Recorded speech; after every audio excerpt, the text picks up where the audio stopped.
Welcome again. So we did the rumba and the bossa, and today we're going to do the bolero. Bolero is that slow, very romantic Spanish guitar rhythm that was made famous by many songs in the 1940s and beyond. And we're going to start just like we started with the bossa. We're going to start with 2 syllables and 2 hand movements. And the first syllable is going to be and that's going to be the thumb, And then we're going to have pa, and pa is going to be the fingers. Notice I'm keeping my fingers together, because what we're going to do is we're going to put the fingers on the strings, just like we did on the bossa, and we're going to pluck the strings.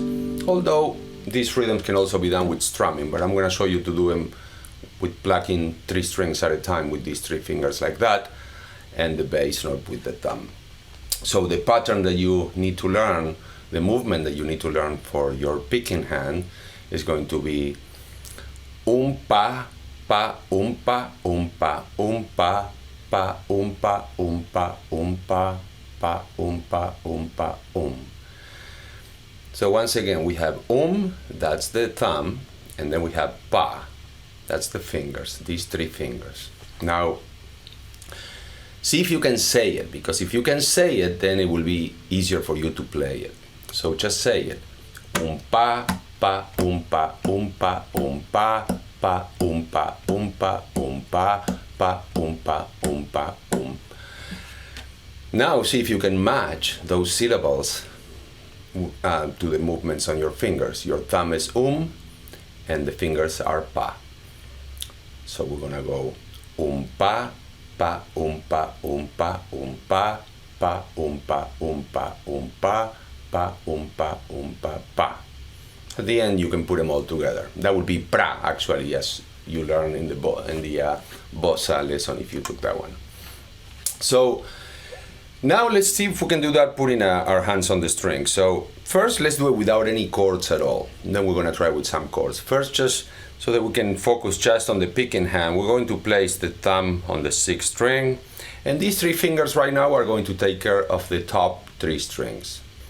So we're going to have the and I like doing a rest stroke if I can sometimes, meaning that if I'm going to play on this low note, I'm going to rest my thumb on the 5th string so that I can, it's like an anchor there, But you don't have to. You can also play free strokes, and it's a good idea to practice both ways sometimes. With some chords, you just can't do rest strokes on the thumb, because then you will be interfering with the other notes of the chord. But anyway, let's try this. So on the 6th string, whether you do a free stroke or a rest stroke, and then you're going to pluck with these 3 strings, with these 3 fingers on the top 3 strings. So once again, it's pa, pa, pa, pa, pa, pa, pa, pa, pa, pra. If you want to close it at the end with a pra, meaning pra will be together and pa. Okay? So we're gonna try it on the strings 6th string, and then 3rd, 2nd, and 1st. Here we go. I'm gonna count to 4, and then we're gonna try it together. Now remember, if you cannot play it yet, then say it for a while. Then see if you can get the movements, then put your hand on the guitar. For those of you who are ready, just place your hand in position, and here we go. 1 and 2 and 3 and 4 and pa, pa, pa, pa, pa, pa, pa, pa,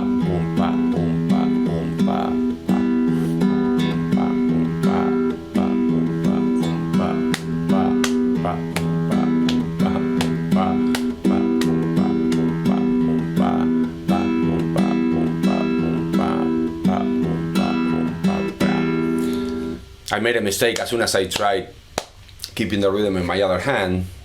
That's why I don't try to play drums, okay? Alright, now let's take a look at the first measure of the supplemental content. And what I decided to do with this lesson is to teach you how to play this style with a song that I wrote for this specific lesson, actually, so we don't have to deal with the nonsense of publishers who don't appreciate how much money they actually have made from music education all along. Anyhow, this song we're going to start with the chords, and we can take a look at the first measure is going to be a D minor 6. Now, some of you may not be familiar with some of the chords that I use. And if you're not, I want you to be able to simplify it. So if you're a beginner and you only know your major and minor chords, for example, if I say D minor 6 or D minor 7, you just play a regular D minor. If it's E7, you can just play E. A minor, then I have a B minor 7 flat 5, and you will notice in parentheses I wrote same as D minor / B, meaning that when it says B minor 7 flat 5, you can look at what it says in parentheses and say I'm just going to play a D minor, okay? Or you can just learn these new chords today. So we're going to try the rhythm now with the D minor 6, only one chord, okay? And the first chord, the chord in the first measure. And the bass for now is going to be constant on the same string. Later on we're going to learn to move that bass. So it's going to sound like this.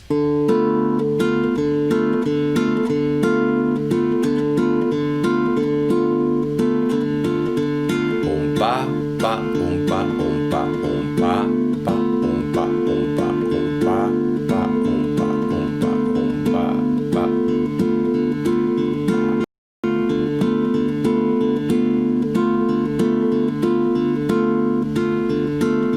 Sometimes you can stop the ringing of the strings and create, some different feels, like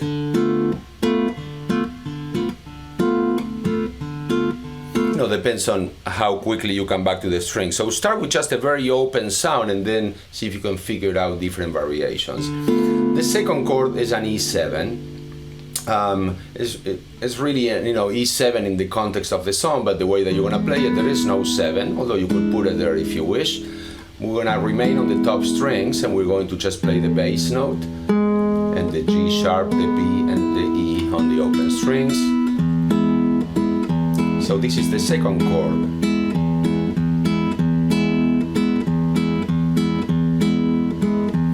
And the next chord is going to be an A minor. I think a lot of people know A minor. When you look at the shapes, if you look at the tablature, you might say, why is he putting that finger there? If I'm not really playing on that string. But the thing is that later when I teach you how to move the bass line, you're going to be going, so that finger is going to be very useful in that position. And also because people usually tend to relate to the shapes of the chords, and even if you're going to play only these 3 notes, if you have the chord there ready, it's a lot more comfortable and easy to remember. So if we put those 3 chords together, we're going to get, I'm talking about from the first measure, it's just the first system, first line. We're going to go for 4 measures. That's it. 1 and 2 and 3 and 4 and...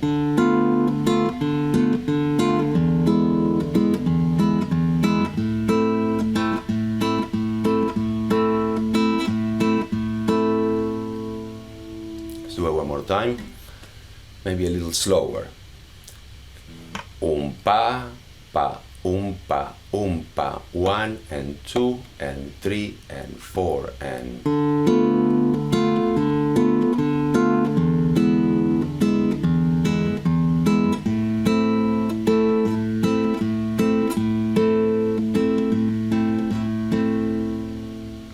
Now we're going to look at the second system on measure number 5. We have a B minor 7 flat 5, also known as B half diminished. That's a nickname. I can explain that some other time. Those are the 2 names. You're gonna see it either as B minor 7 flat 5 or B with the circle and then a line crossing that circle. That's the half diminished nickname. And this is the chord. As I told you earlier, this is just a D minor triad, inverted triad, but that's still a D minor with a B note on the bass, on the low end. And that one is going to sound like this.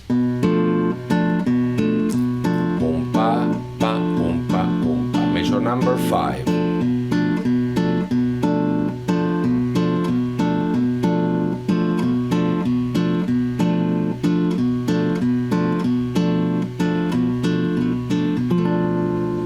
Then we have an E7, and this time the E7, instead of going up on the top 3 strings, we're going to stay with the same 3 strings that we were plucking, so that we have a nice movement from here to here, from the B minor 7 flat 5 to the E7. So, and then after that it's another A minor, which we've already covered, And this time, instead of playing the A minor on the top 3 strings like that, we're going to go also on strings 2, 3, and 4, just like we did with the previous 2 chords. So here's the second line. Um pa, pa, pa, pa, 3 and 4 and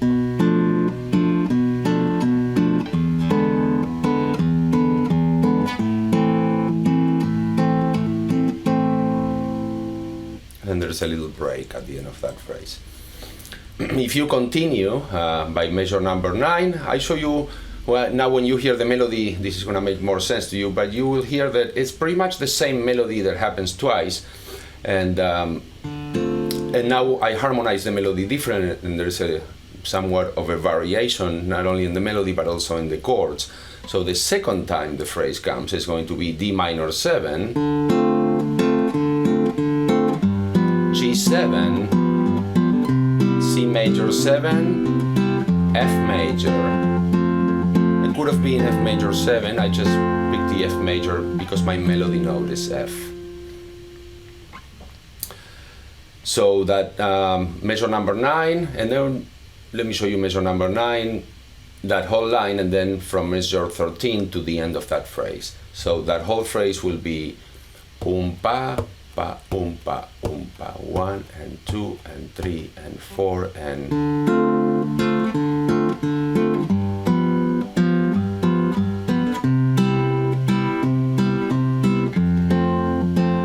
now 13,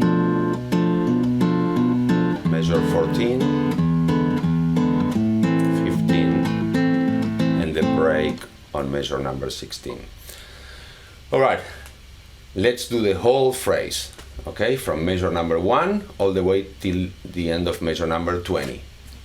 No, I'm sorry, measure number 16. Yeah, from 1 to 16. 16 bars, 2 8-bar phrases. Here we go. 1 and 2 and 3 and 4 and...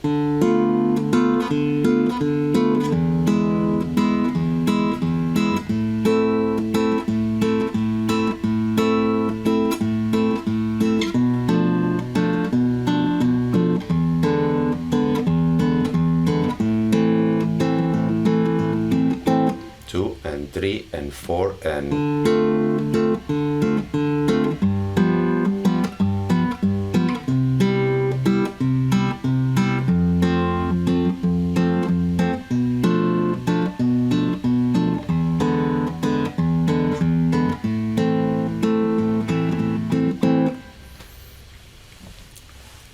I play one note, you know, on the high string there, but it's better to keep it on the same 3 strings.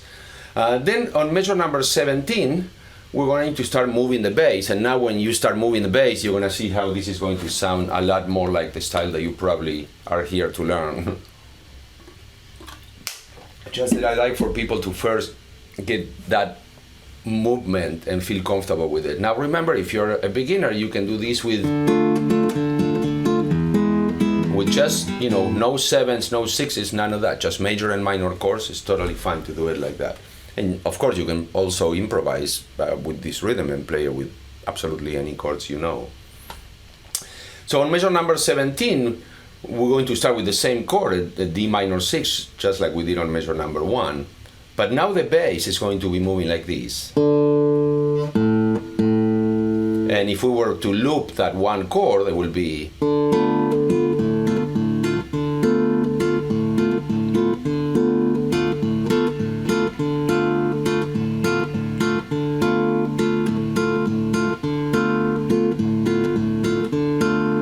Then for the next chord, E7, we're going to have a really nice movement between the root, E, the G sharp, that's the 3rd, and B is the 5th. Some people are going to think that if you're holding an E chord, it's really hard to reach this note. So there are 2 things I can tell you about that. One is, first of all, you don't need this finger here because the chord is an E7. So if you actually take this finger off, it's a lot easier to reach with the pinky the G sharp note that you're going to need on the bass to get this effect. So if I'm like that, I can still do it, but I have to stretch my shoulder all the way down. The other thing that is always going to help you with these stretches is for the guitar to be in an angle. Now I'm using a footstool and I'm also using a guitar support that helps me keep the guitar in an angle, because if the guitar is parallel to the floor like that, you have to put your shoulder way too low, and that creates a lot of tension, and as we all know, tension when you play is not something good. Then for the A minor, and this is what I was talking about before, we're going to have the root, again, the third of the chord, which is a C, because it's a minor chord, so it's A, C natural, and E, all from the position of the chord. So we're gonna go, this is the A minor on measure number 19.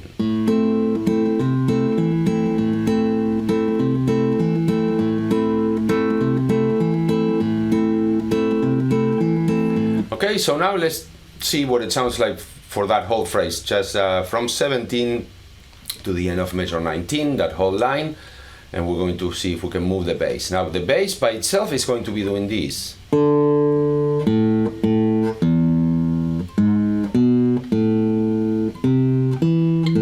I'll do it again.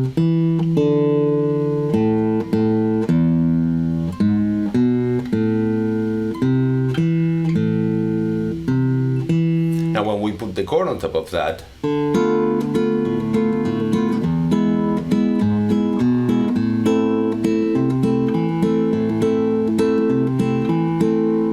okay, then for the next chord, just like before, we have the B minor 7 flat 5, and now something interesting is going to happen when we move. See, the way that you choose the notes that you're going to move to would be whatever notes that belong to the chord. You have to know which ones they are, of course, but again, you have to know your chord so you can have any pudding.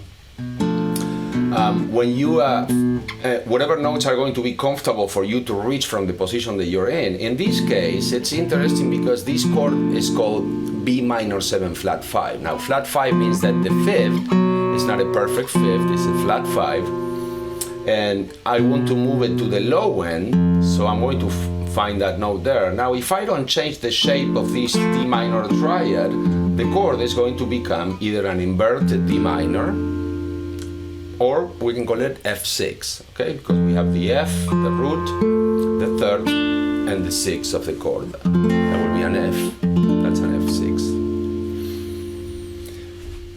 Okay. So we're gonna move it. Okay, because we don't have another note to bounce. That's close, and that one sounds really nice. Then E7 again. For the E7 we're gonna do the same trick we did before, but now I'm on the inner strings, not on the top ones. And the A minor, which we've done several times by now during the song. So now let's see the whole phrase from measure 17 to the end of 24. And at the end of the phrase you can always go pra, okay, together with the thumb and the finger. So let me just show you measures 23 and 24. So when you do 23 and 24 at the end of a phrase, you can close it like, see, that's un pa, pra, together, to close that on the downbeat and have a little break or something. Now, of course, I'm showing you with plucking, but you can also do strumming with these, like, you know, just with one finger.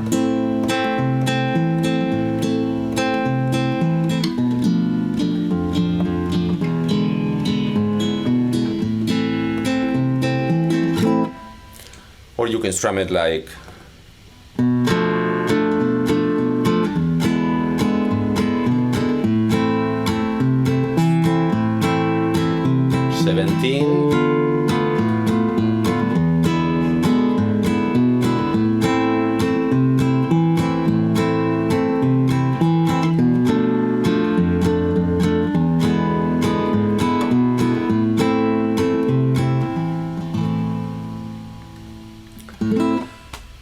and now we move on to the second part of the song, or the second 8-bar phrase, And we have the same chords as before, but now, again, we're moving the bass. So now we have a D minor 7, and we're gonna play it here. And then G7 here. So now my bass is moving. Hold on a second, let me check that string.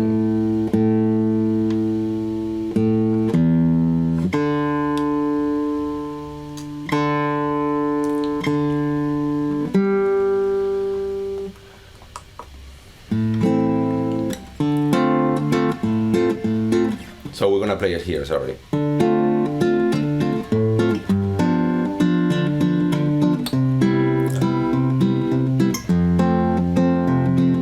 So see what I'm doing? I'm just finding notes that are conveniently located and are part of the chord to alternate my bass. For example, for the D minor 7, the 5th is right here, so I can go, you know, it's very convenient, it's right there.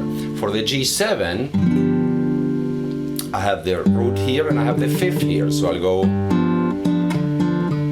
sometimes you can go root 5, root, or root 5, 5, then a C major 7,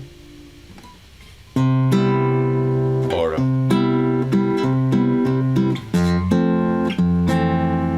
that would be an F major 7, which you can use too. If you know those chords, you are welcome to use them.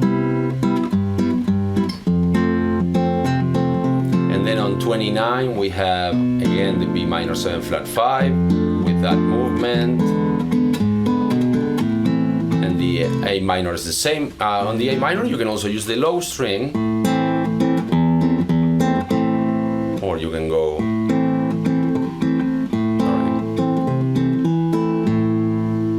okay.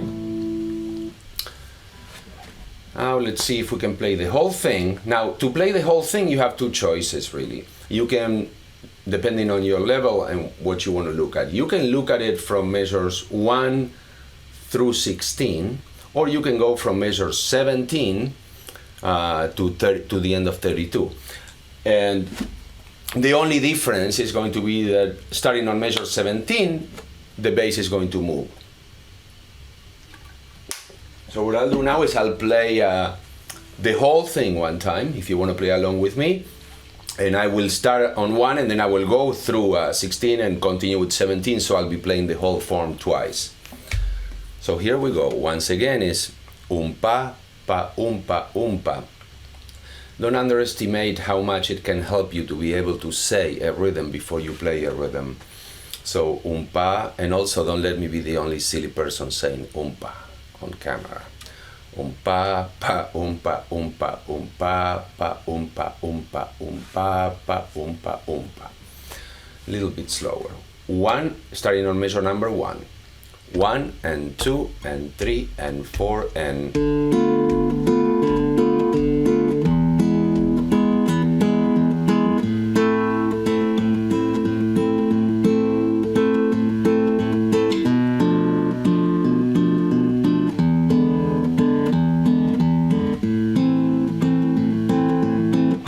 2 and 3 and 9.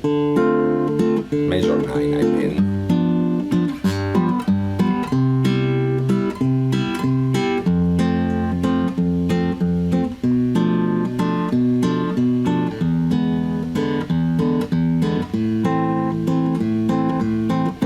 Two, 3 to 17.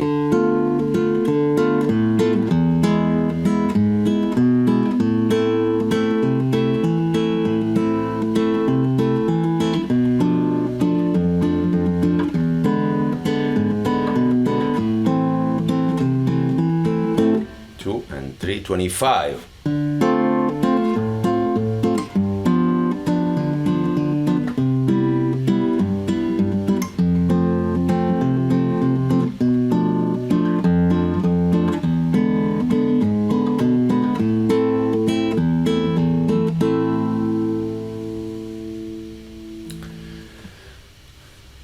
'If you continue with the next several measures on those pages, you will see the scales. I would like to come back to the scales later, but now I want to teach you the melody.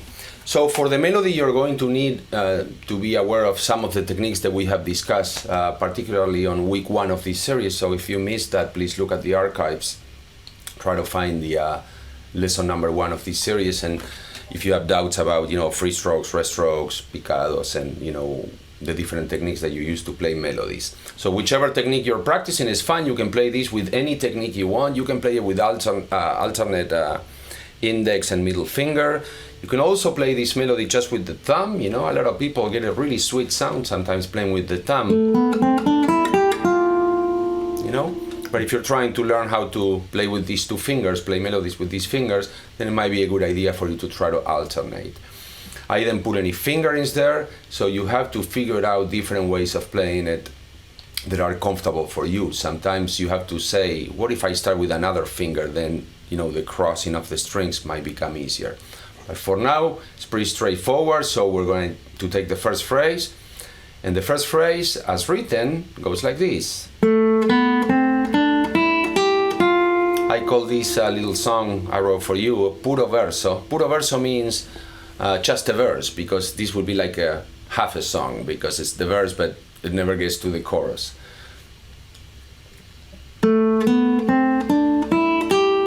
That's the first phrase. That's going to go over the D minor 6 that we were playing before. Then the next phrase is going to be for the E7, and it's going to be... So again, the first phrase.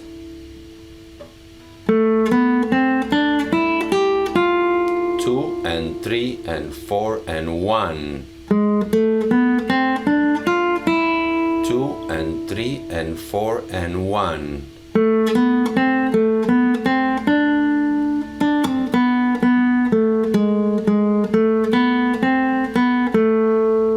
I added 1 note actually. On measure number 5 over the B minor 7 flat 5 is actually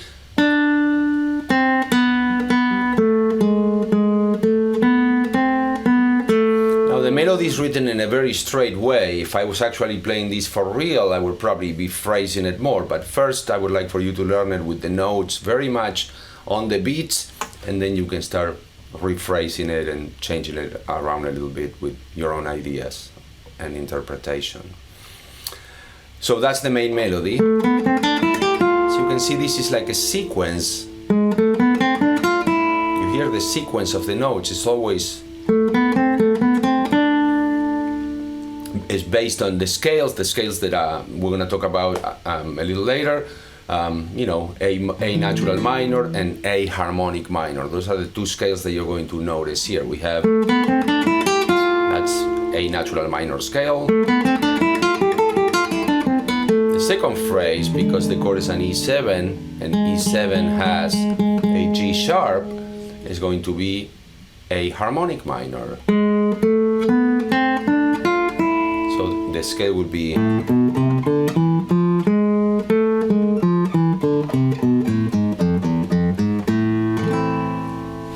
so again the first phrase.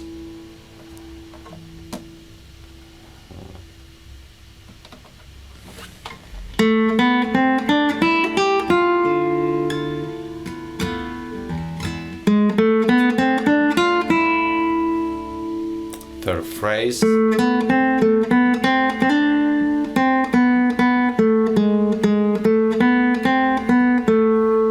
Next phrase. Now we are at the end of the second system and we have the same pickup notes. But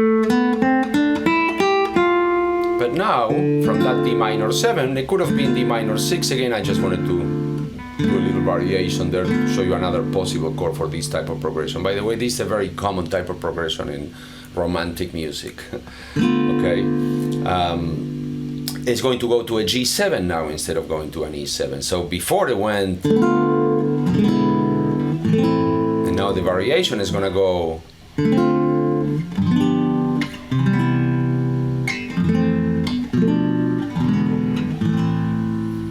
So the pickup to bar number 9 of puro verso will be the same one, but now when it goes to the G, the melody is gonna go, instead of G sharp, G natural. See, before over this chord it was Now over the G is going to the C.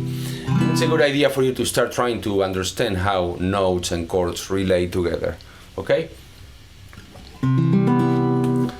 And then the last phrase,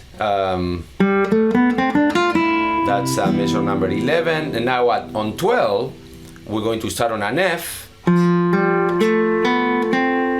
we're gonna walk the scale, and you can actually leave your fingers in the position of an F major triad, which makes it very fluid. So instead of playing, lifting your fingers, you just leave them there. F, G, A, B is open, C, and E is open. So we form this chord. It's a really nice sound.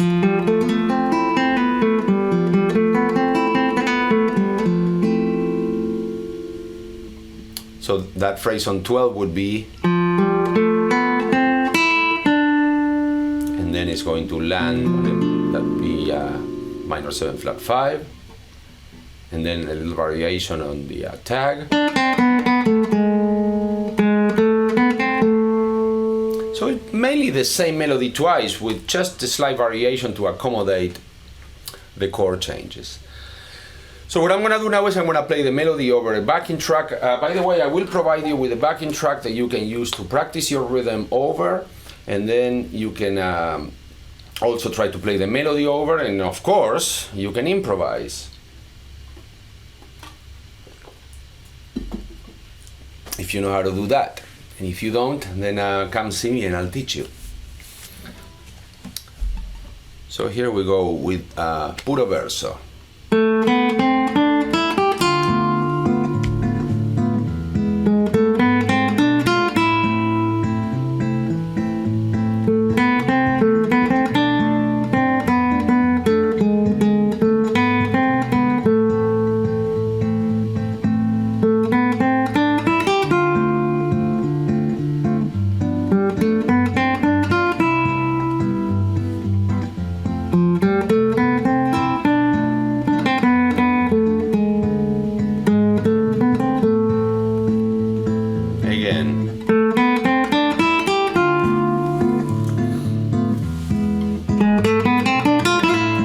Phrasing it a little more.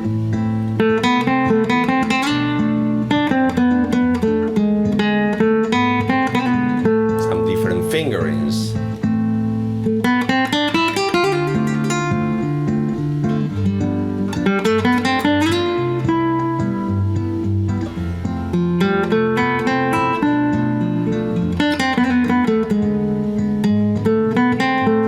Then I could take a little solo.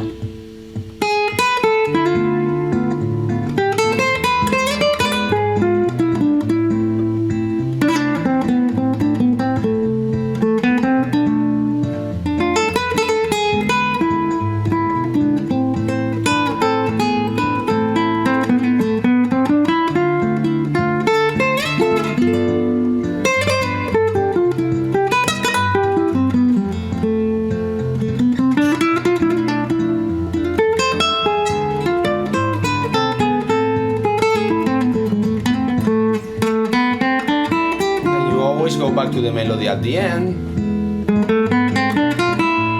play it twice, and then you're done.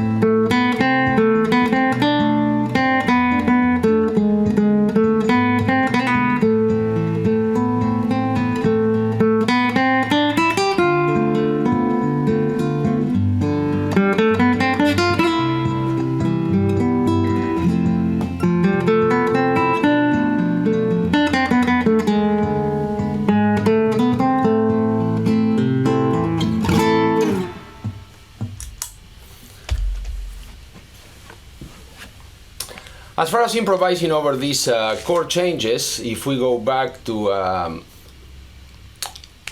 measure number 33, I just showed you, two different fingerings for the scale. Obviously, studying the scales is a whole other study on its own. You should probably do. If you want to learn how to improvise, scales will help you a lot, knowing where they are in different positions. So the first one is A natural minor, no sharps, no flats.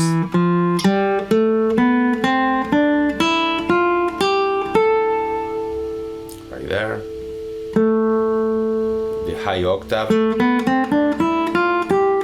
you're gonna reach all the way to that note, A on the 5th fret. You can do it like that. If you know other positions, of course you can use them. You know, you can go. So if you know your patterns, practice that same scale in many different ways. I'm gonna show you only 2 ways today.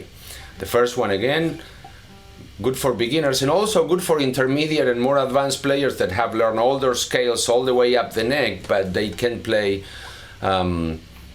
the scales in open position. A good finger picker needs to be able to play the scales in the open position, and we will talk about that in a later lesson as well, but here's a little sample of that. You just take the open position and you use your open strings. That means that every time one of the notes is going to be on an open string, you just use it. Let's see how many open. Open, open, open, and the second octave, open, open, and then the next one is going to be a harmonic minor, and the only difference between a natural minor and a harmonic minor is going to be the G note going to a G sharp. Okay, the G note going to a G sharp. So instead of having, we're going to have, okay, harmonic minor, measure number 37. Again, just the first octave, first 2 bars. That's 37 and 38, and then we start again on that note to do the higher octave. Now you find yourself on that G sharp, you can just slide to the A, and then you can come back any way you want. You can slide back or you can go, which would be a more efficient way to do it. So you would go 5, 4, 1, 0. Then on measure 41, I show you, the same 2 scales. First, A natural minor here.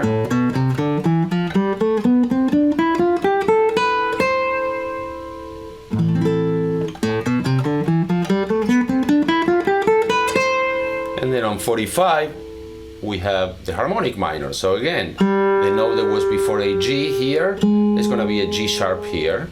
This G, you can play a G sharp here. I'm going to choose to move to this position to play my G sharp here. You're welcome to try it different ways. So that's number 45, the harmonic minor scale. And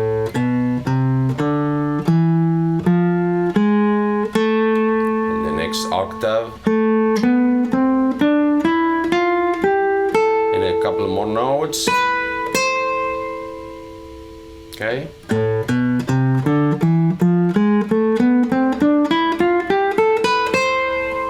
By the way, the tabs only go up to this note, okay? The tablature, but you can add 2 more notes because they are still in position. So when you look at the scale, it's actually going to look like this, the harmonic minor.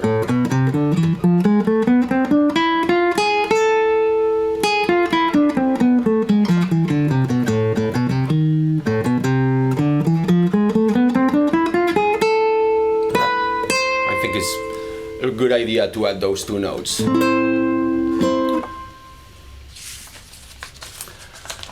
Alright, so you're going to take those scales, you're going to take the song, and you're going to play a little bit and improvise. Another thing that you can do is, this is a trick that it's really nice that you can use, is you can put a capo. If you are into like playing multiple guitar tracks, like rhythm tracks and recording, this is a really good trick you can use in many different styles of music, and Latin music and country music. The use of the capo is really important. Of course, you need to know how to transpose, so that now the chords that used to be D minor 7, now it's going to look, the D minor is going to look like an A minor, and the E7 is going to look like a B7, and the E minor is going to look like an A minor. If you don't know what I'm talking about, then you need a lesson on how to use a capo. And let me show you what the rhythm would sound like if I actually play the rhythm over the rhythm that I already have in the looper, but I will play it in this position, so you will hear how the texture of the guitars can mix really nicely when you have one playing in the low and one playing in the high end or middle of the neck. And then after that we'll do questions, okay? By the way, if you have a second guitar playing, you will not be doing the bass notes. But because you learn it with the bass note pattern, what you can do is you just do the bass really softly and you worry more about the... You can strum it or you can actually go...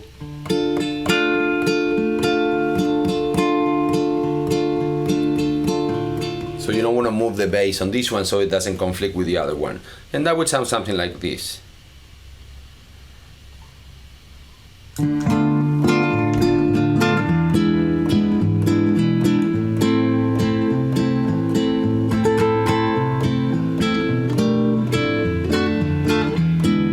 Bad chord.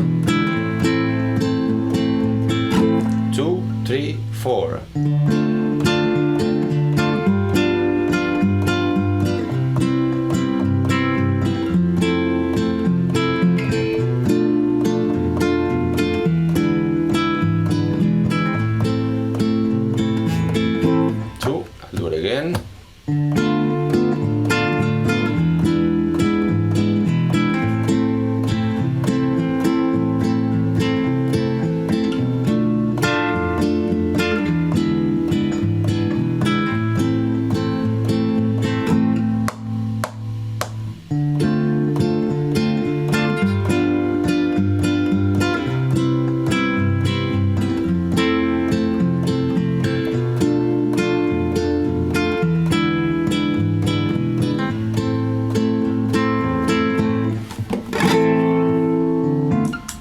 Okay, now,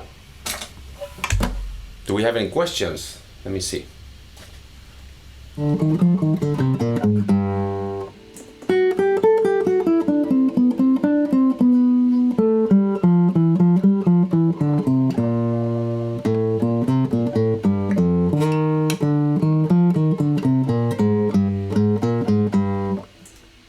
All right. Maybe you like to do some chord melody, so you try to put the ideas of the melody and the chords together, and then you get something like...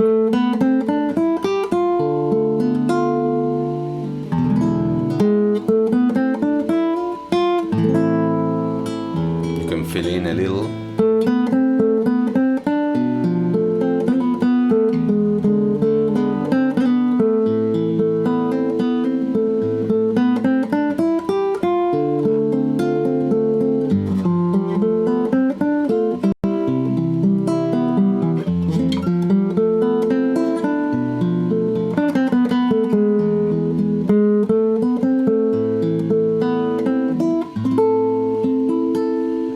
Questions today? Let's see, I got one right here. When you say I can play D minor instead of D minor 6, why does that work? Well, because imagine this. This is me. If I put a hat on, it's still me with the hat on. Now D minor, it's D minor. When you put the 6, it's D minor with the 6 on. But the function of the chord does not change. Because of the key we're in, that 6 is part of the key. We're in the key of A minor, and the 6 of D minor is that note B. Just makes a nice sound. And when I say that you can play D minor, I mean that you know you can go. See, it's the same thing, pretty much. It's just a little different color for the same chord that is still holding the subdominant function in the key of A minor. Omar says, what does it mean? Pickup notes. Pickup notes are the notes that are before the first measure in a piece of music. If you look at the chart that has the melody written for puro verso, you're going to see 6/8 notes written, and then you're going to see a double bar with 2 dots. The double bar with two dots, that's where the form starts. And those notes before beat 1, where it says D minor 6 with an F note, are called the pickup. This is the pickup. That's the pickup, and then that's the landing, okay? So that's what that means. And that pattern, that rhythmic pattern repeats, you know, except later on it's no longer a pickup. At the end of the phrase, it becomes a pickup again. If you look at measure number 8, you know, the phrase ends there when it goes.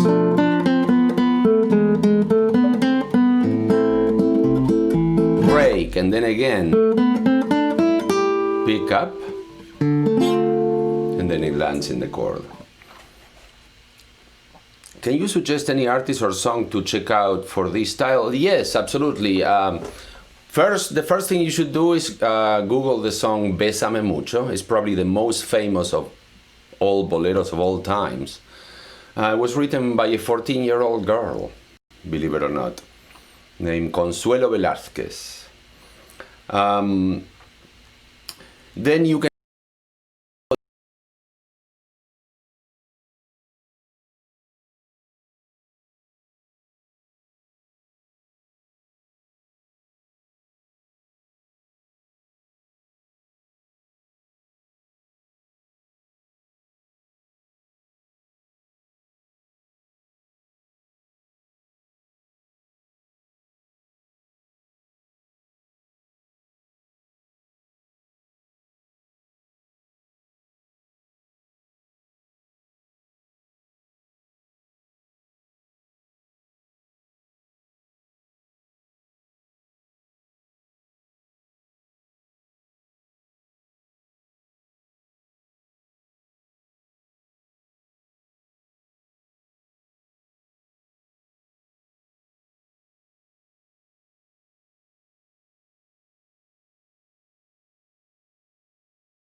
So I was saying Trio Los Panchos is a good one. Just look for Spanish boleros, or just write boleros. And well, you will also see the Ravel bolero, which is a different thing. But you will find a lot of songs that use this rhythm. The most famous one will be definitely Bésame mucho. Let's see, we have another question. Does playing fingerstyle needs nails so that the strings sound better? I wouldn't call it better, I would call it brighter. The nail gives you a brighter sound, and the skin, that's nail, skin. Now, some people have really long nails and they get a much higher pitch, you know, well, not higher pitch, but higher EQ sounding notes by using all nails. And some people don't have any nails and they get a sweeter sound from the skin. I prefer to go in between and have nails that are not too long, so that I have some of the nail and some of the skin hitting the string, and I get a sound that, at least to me, it sounds like it has the warmth of the skin, but it has the brightness, somewhat the brightness of the nail, you know. But there are plenty of players both with nails and without nails, with long nails, with not too long nails, with no nails at all. And many people can sound great on the guitar different ways. You just need to experiment with your own nails and see, you know, what works for you. Can you talk more about some of the scales and arpeggios you use during your improvisation? Well, I would have to go back and listen back, but it's probably pretty much I was trying to stay within the scales that I show you in the supplemental content, which are A natural minor and A harmonic minor. The reason you need two scales to improvise over this song is because you have at one point you have an E7 chord that contains a G sharp, and on another part of the song you have a G7 chord that has a G natural.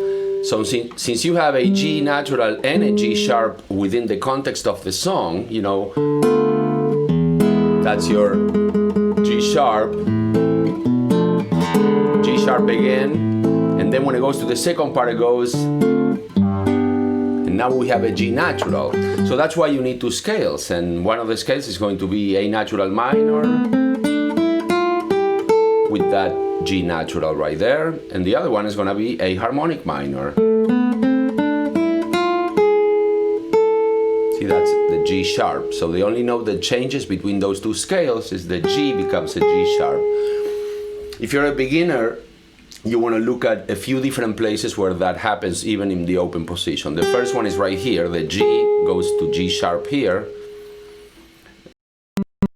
The open G string has the G sharp right there, and on the low end you have the G here. That's the root of your G7 chord, and your G sharp of course is here, which if you've done the rhythm part of this lesson, you already used when you went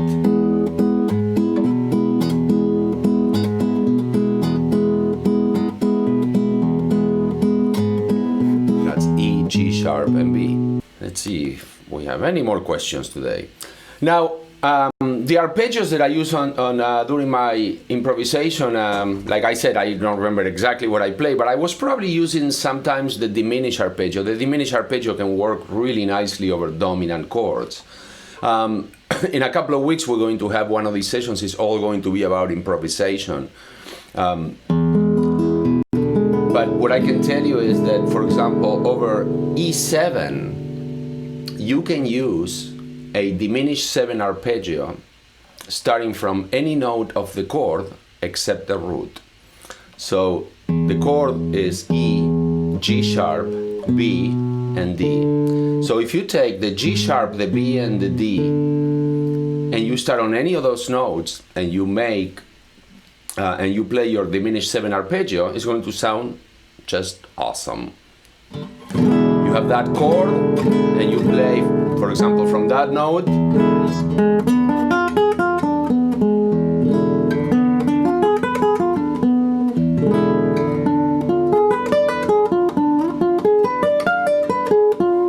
So maybe at some point I was using that combined with the harmonic minor. It really falls comfortably into the harmonic minor, because if you know it in different positions, for example, if I'm playing over this chord in A harmonic minor here,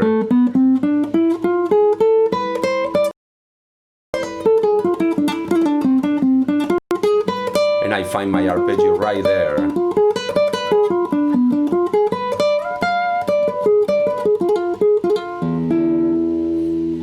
has that nice Spanish sound. It creates tension. It extends all the way to the flat 9 of the chord, the F note. That's the 4th note of that diminished 7 arpeggio.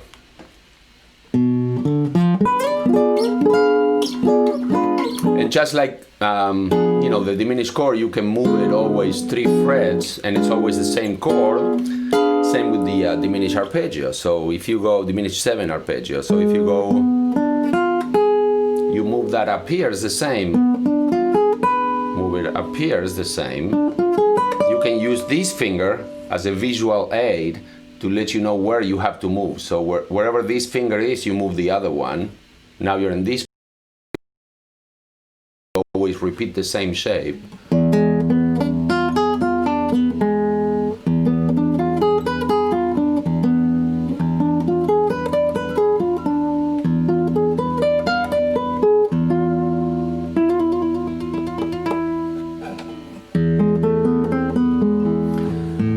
Of course, I might use some of the arpeggios of the other chord. Another interesting thing you can do with your arpeggios is pay attention to some of the little details in the name. D minor 6, and you know your triads. If you know that this is a D minor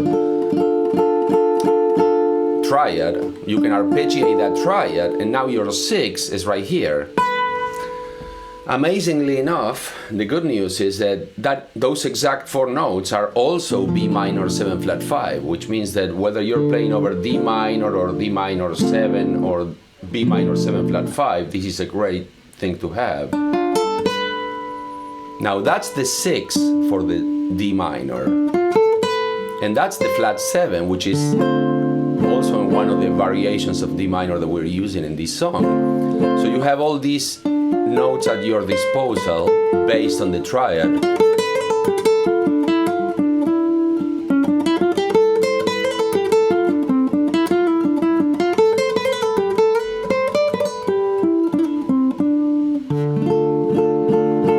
Then when this chord comes, same thing.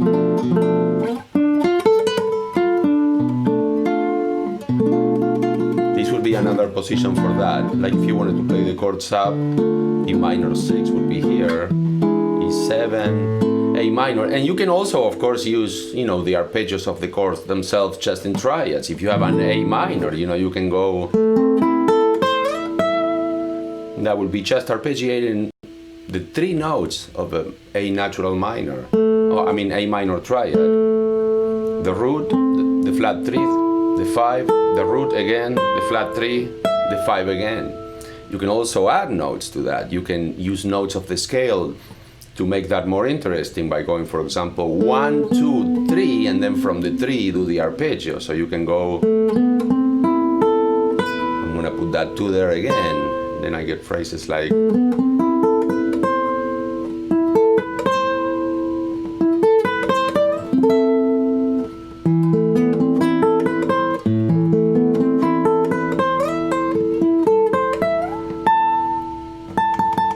very useful to know your arpeggios.